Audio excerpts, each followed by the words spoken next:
I'm Colin. And I'm Megan. And this is Pet Sitter Confessional, an open and honest discussion about life as a pet sitter. Brought to you by Pet Sitters Associates.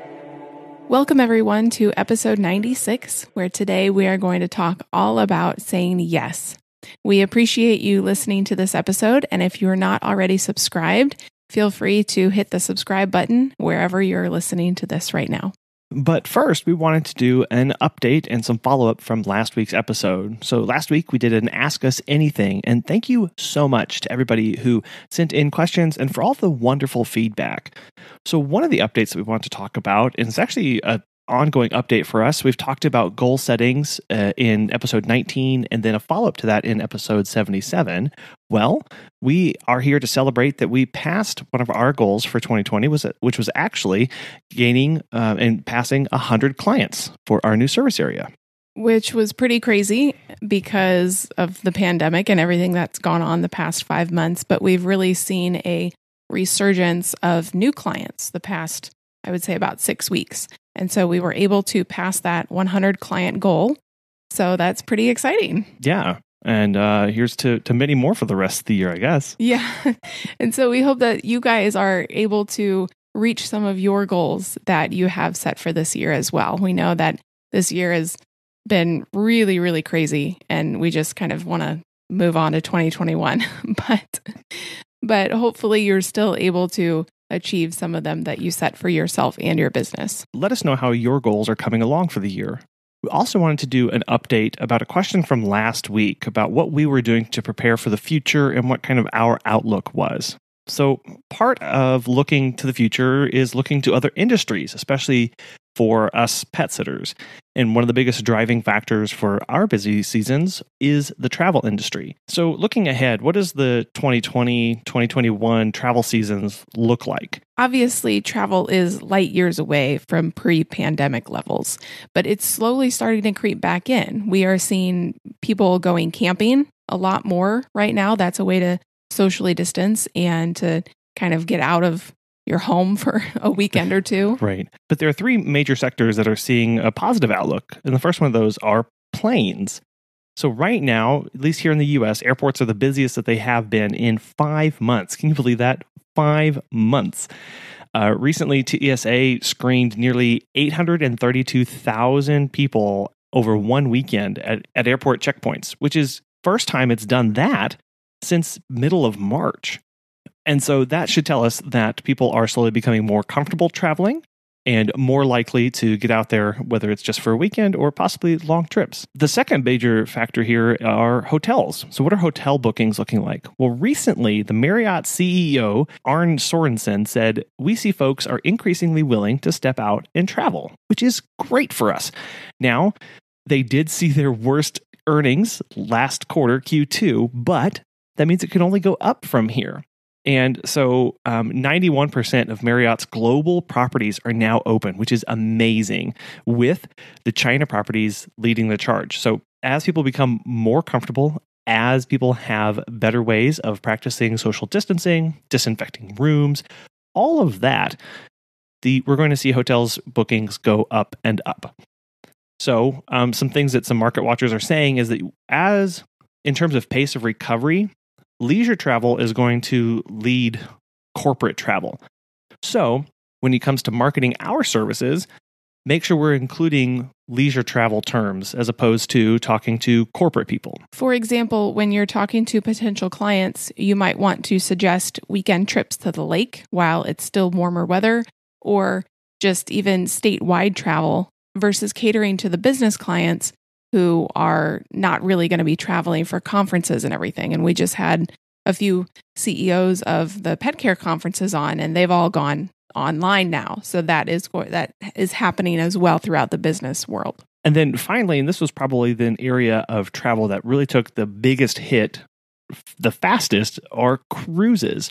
And weirdly enough, recently, the CEO of Royal Caribbean, Richard Fine, said that 2021 bookings were through the roof. And he attributes this to the fact that people are frustrated with staying at home and really needing a vacation. The entire cruise ship industry has basically been shut down and been ground to a halt since the pandemic started. But Bookings are growing in Australia, in China, and around the globe, starting really in November is where they're seeing a lot of the bookings pick up through 2021. Obviously, all this is taken with a grain of salt. This is what we know now, given the projections going on in the future, but these are promising. And we all know that these things can change on a dime, but this should give us hope that people are wanting to travel and they are starting to look for ways to do that.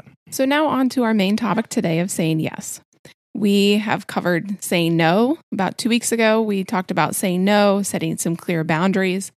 And some people may struggle with saying yes to things because saying yes can sometimes mean you're working more or you're changing from your status quo. But today we just want to talk about when you should say yes in your business and what kinds of things you should say yes to.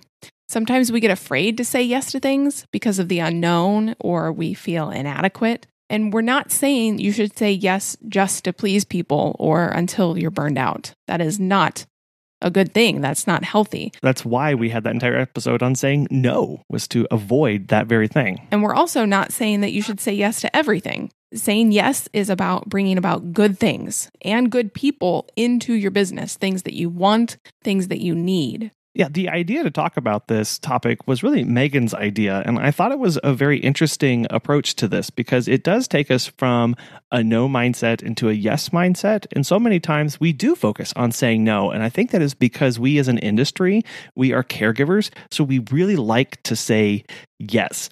But sometimes we can lose our way, which is why so many of us are out there saying, no more often. But we need to remember that yes is a very powerful thing to say, that yes can be very beneficial to both us and our business. And so I appreciate the fact that, Megan, you want to talk about this today and talk about all the good things, because sometimes it can feel like the word we shouldn't be saying because we're worried about where it can lead us. So hopefully some of these steps will help you when saying yes. The first one is what to say yes to. So there's two pretty broad categories. First one is the clients that you want. So the ones that treat you and your business with respect, the ones that honor policies, the ones that honor your prices and don't ask for a discount every time. We actually have one of those. And this past weekend, she had asked if we could do a visit for free. That was a hard no. We love all of our clients. It's just frustrating. Yes. And also you want to say yes to self-care.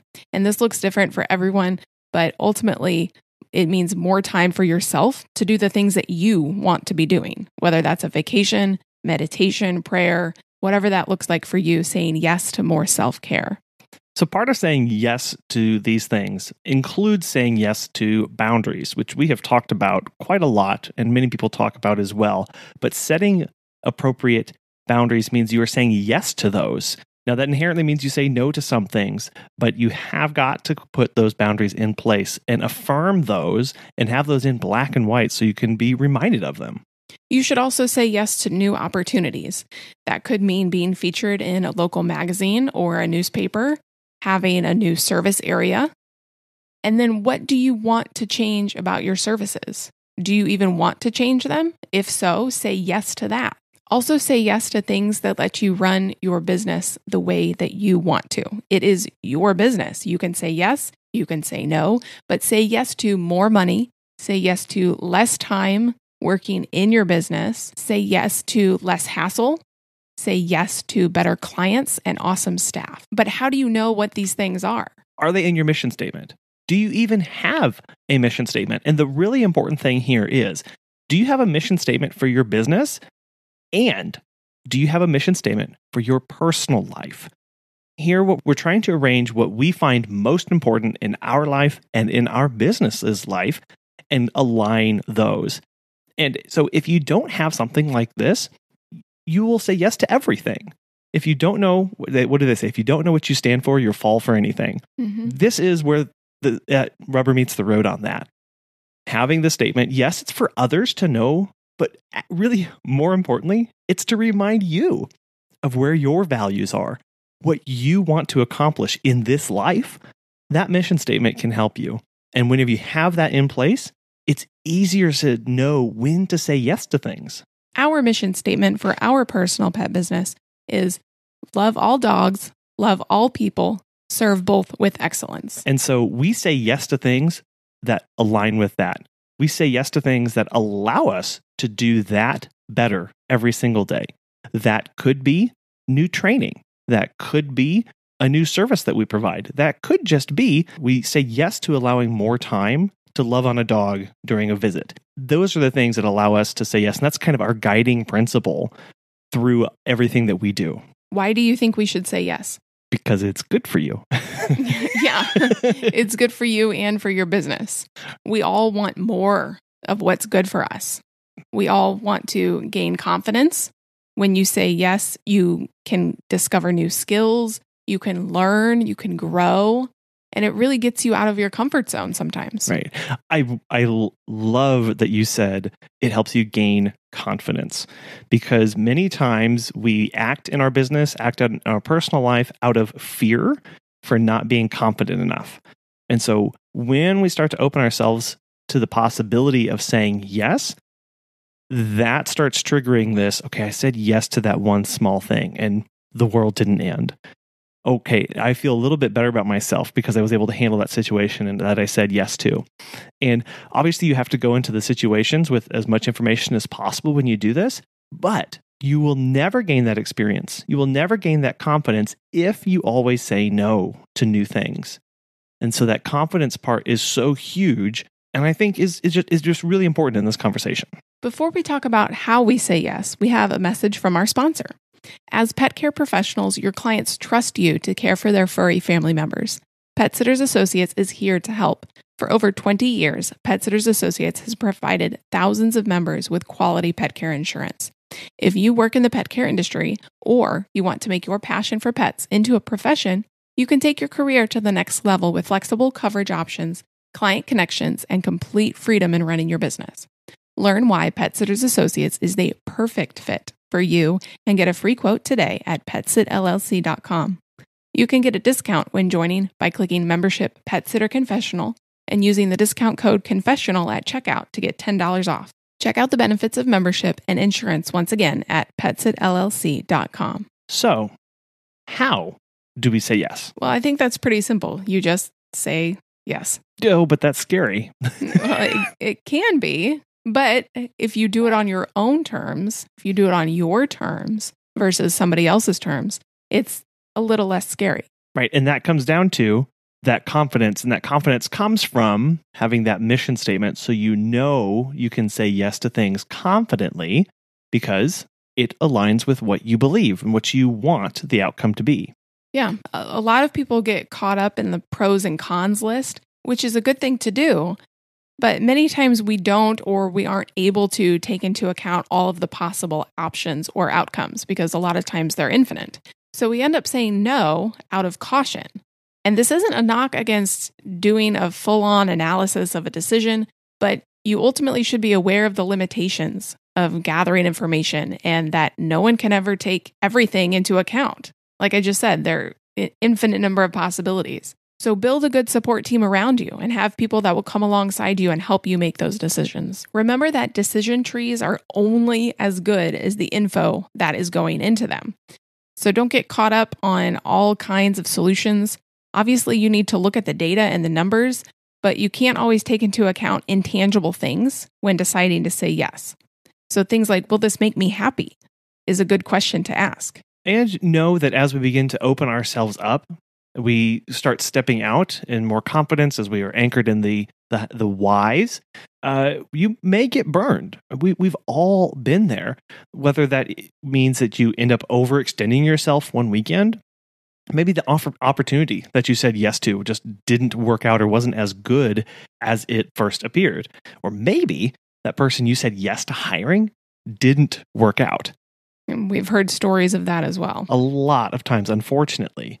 So here's the key. Instead of retreating and saying no more often because you were burned and you're not going to let that happen again, instead of saying no in those situations, learn from what happened. Learn why you got burned. Really spend time figuring out what exactly happened. Ask yourself, did you have all the info that you needed going into it? Did something change along the way? Or was it something that was just totally out of your control?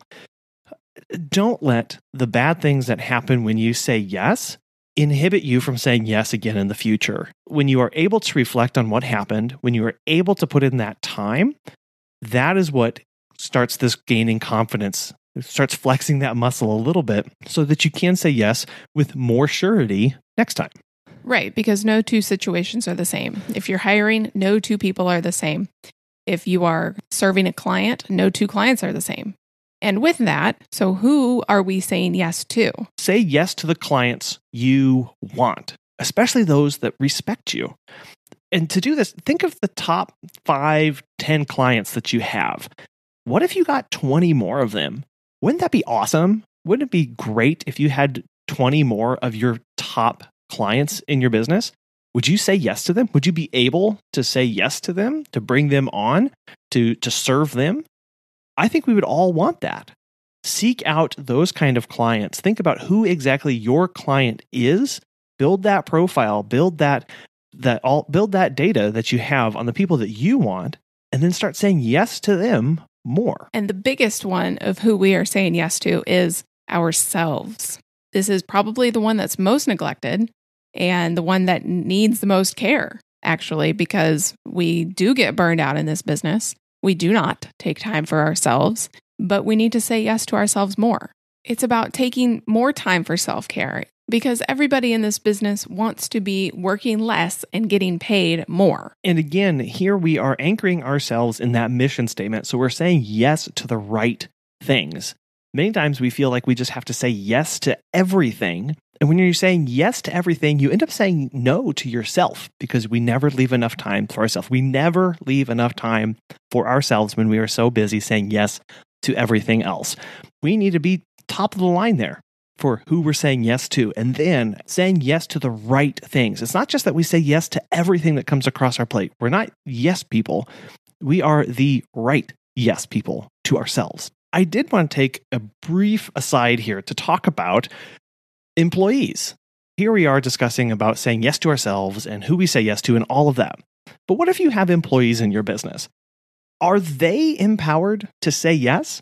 And I ask that question because many times we don't explicitly tell others, especially people who we've hired, what they can say yes to. So, out as this may sound familiar, out of an overabundance of caution, they say no and defer the decision to you. What does this do? This puts more things on your plate. If they don't know that they can change a drop-in schedule or make alterations to a care plan, if they don't know that they can say yes to that, they'll tell the client no and then put it on your plate to say yes to or to make changes to. They'll defer it to you. Or they'll say, I don't know. Yeah, and we all want more time back on our plate, and we hire people so that we can get that. But if they're not empowered to say yes to certain things, we have to take on that responsibility. So we end up having to say yes for every single person that we end up hiring. When you bring on somebody to hire, as part of the training, as part of that onboarding process, let them know what they can say yes to. Where do they have control? Empower them by allowing them to say yes. Obviously, you have to retain control and you have the ultimate say.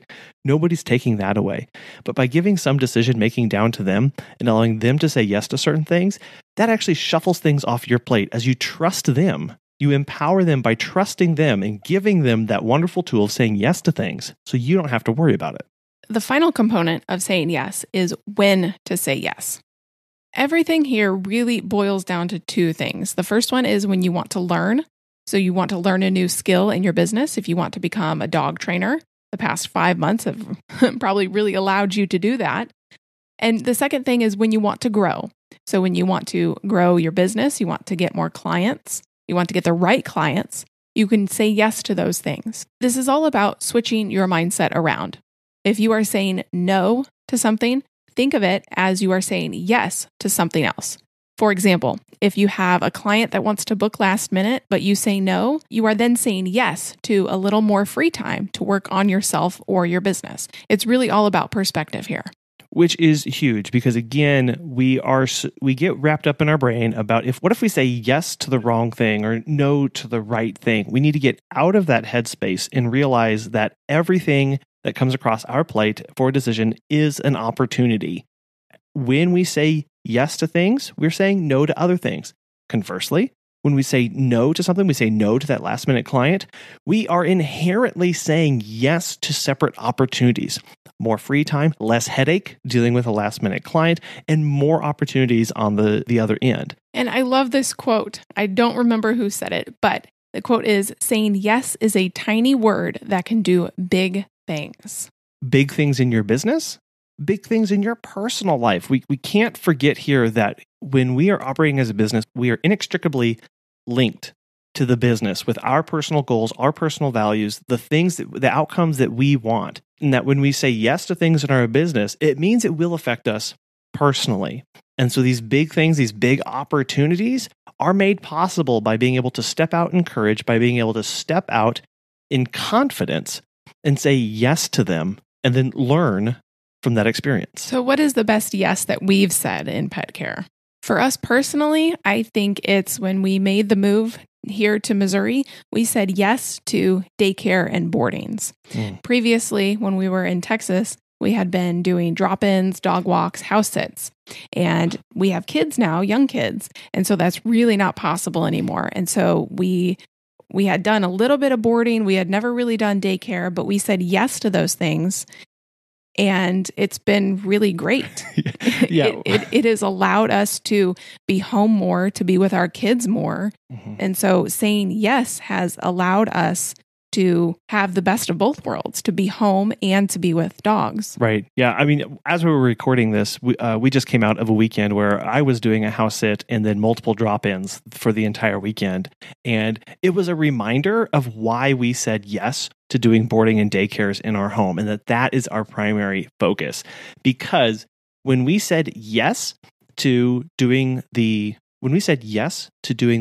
house sit and yes to those drop-ins, it meant that I personally was saying no to family time. I was saying no to time with the kids, and I was saying no to time with Megan. This is getting at that balance of understanding that mindset of taking advantage of opportunities, and know that when you say yes to things, you have to say no to others. And knowing that balance really gets back to that mission statement. Now, this was for one weekend, and we realized it wasn't going to be forever. So we said yes to it. We realized it was going to be hard, but we said yes to it, knowing that that's not something we do as a general rule for the way we run our business. We would love to hear what kinds of things you have said yes to, particularly in the past 5 months of this pandemic. You have had to pivot your businesses. We've had to pivot. And so what new opportunities have you taken? What new experiences, what new skills have you learned and had grown in confidence about during this time? You can call us at 636-364-8260 or send us an email on our website. Today's question with Pet Business Coach Natasha O'Banion is about staying organized. So here's Natasha.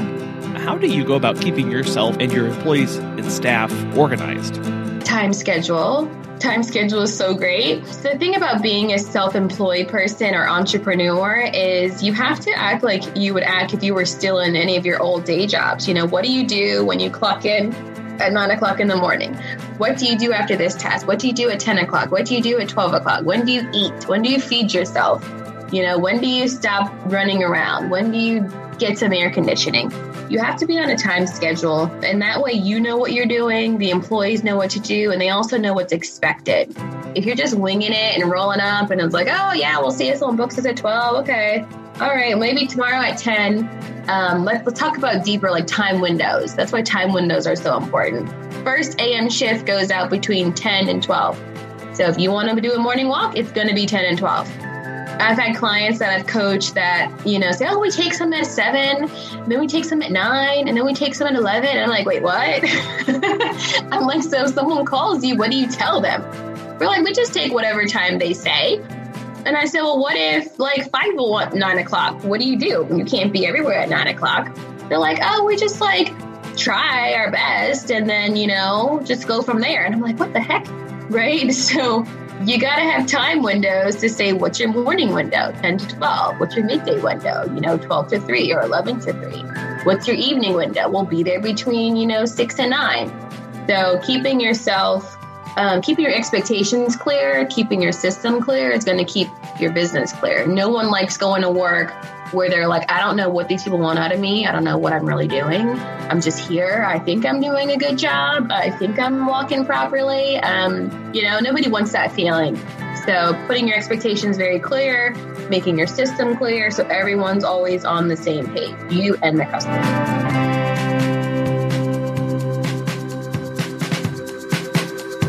If you would like Natasha to be your personal pet business coach, you can go to her website, startscalesale.com, and use the code PSC20 for 15% off any of her coaching. We also did a full-length interview with her in episode 59 if you want to go back and listen to that. We appreciate you listening to us today talk about yes, and thank you to our sponsor, Pet Sitters Associates, for this episode. We appreciate you taking your most valuable asset, your time, in listening to us today, and we hope you join us again for another episode. Thank you. Thanks.